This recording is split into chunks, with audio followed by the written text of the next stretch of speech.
What's up, guys? I'm the Retro Nerd, and I'm bringing you an episode of Retro Night. This time around, we are playing Batman: Dark Tomorrow for the Nintendo GameCube.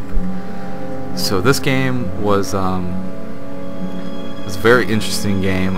This is known as, even though it's a failure, I also hear that it's actually a pretty good Batman game. I honestly, for the little bit of time I played it, I actually thought it was better than a lot of Batman games I have played. I know it's 10 times fucking better than Batman Begins. It's just, for whatever reason, a lot of the people that reviewed this game and stuff like that, gave it really low scores. But it had an interesting thing to it, so I don't know. I'm trying to think of what the interesting thing was for me.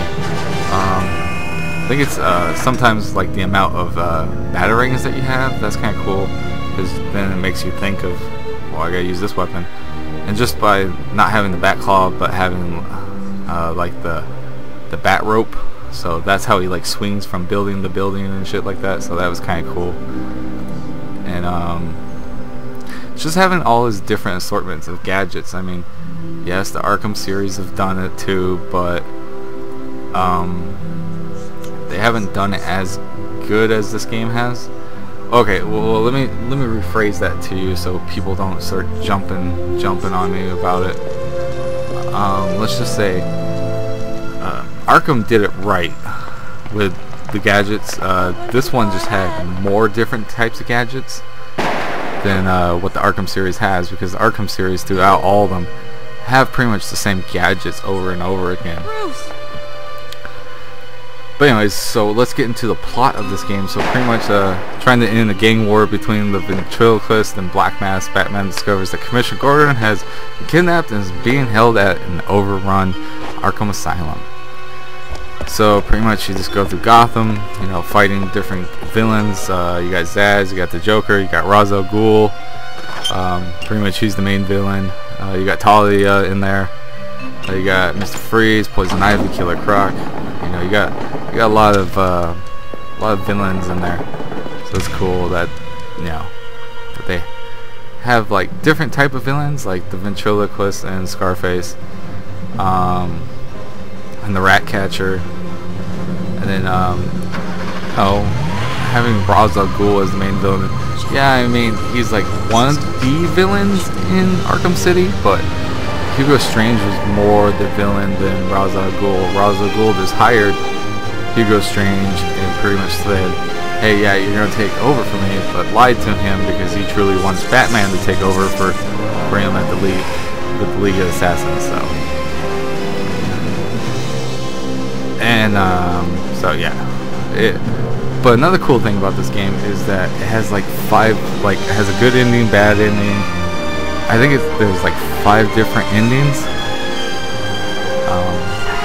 So pretty much depending on what you do and what you don't do, you'll get a different ending.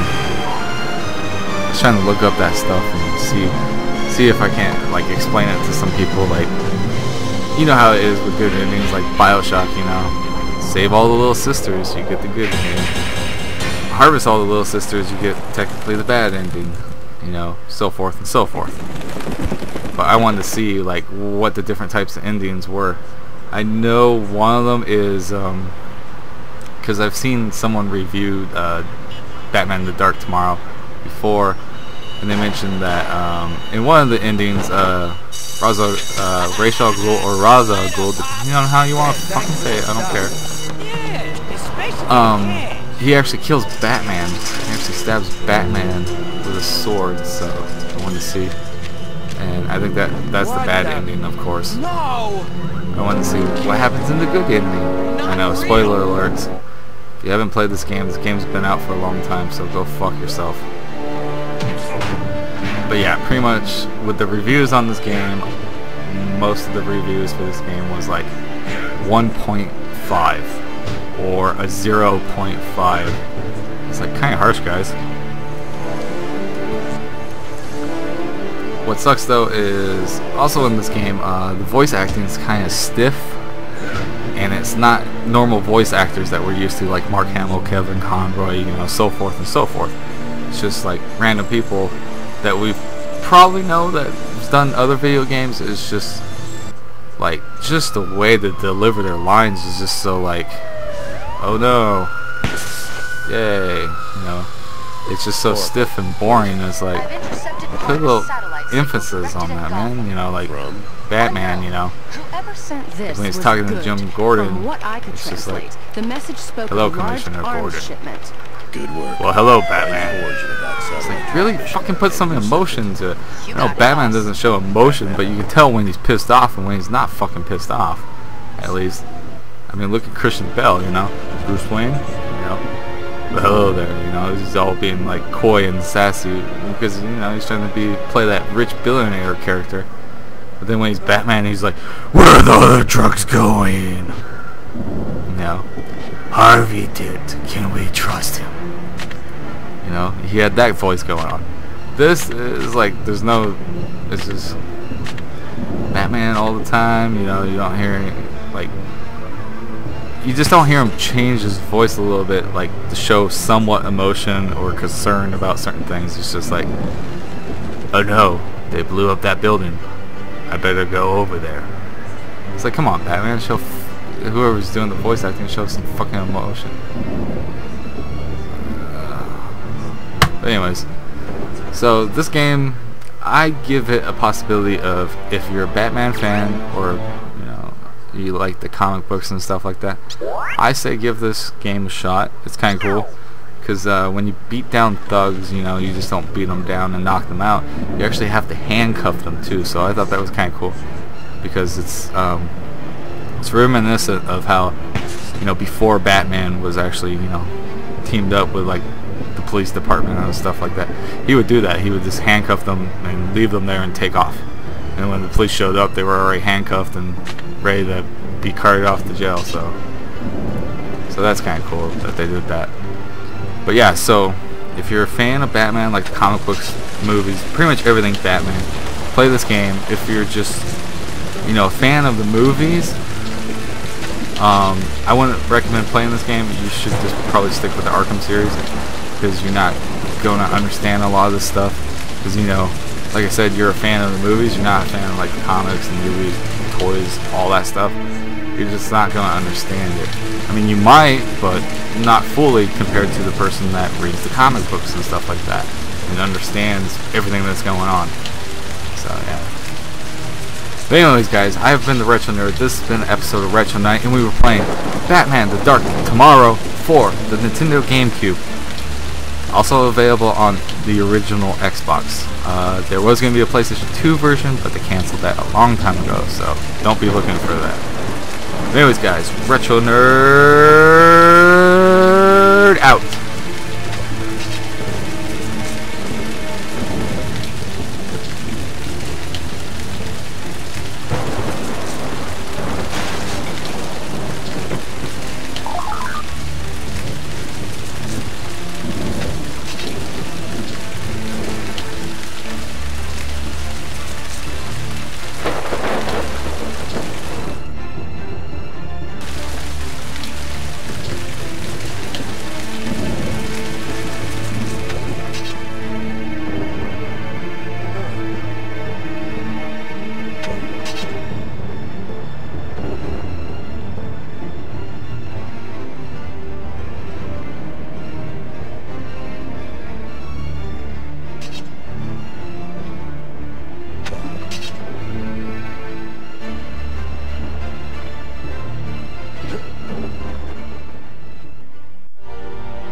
Commissioner.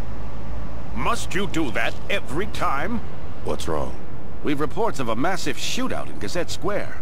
The reports also say that the gunmen are wearing elaborate masks.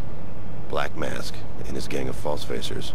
And that they're fighting against a lunatic holding a wooden dummy. Scarface and the ventriloquist. Another turf war. I'm afraid it's worse than that. Somehow these clowns got a hold of some pretty high-tech weaponry. Military-grade stuff. Understood. I'm on it. That came from Gazette Square. Dispatch, this is the Commissioner. Radio the task force and tell them to report to Gazette Square ASAP. Good luck. Oracle, Black Mask and the ventriloquist are in the middle of a gang war near Gazette Square. So I've heard. That explosion registered on all of my sensors. Watch out for structural damage to some of the older buildings. Anything else? Yeah, it looks like Black Mask has gotten the upper hand and has taken control of the surrounding area. Keep me updated. Batman out. Have fun.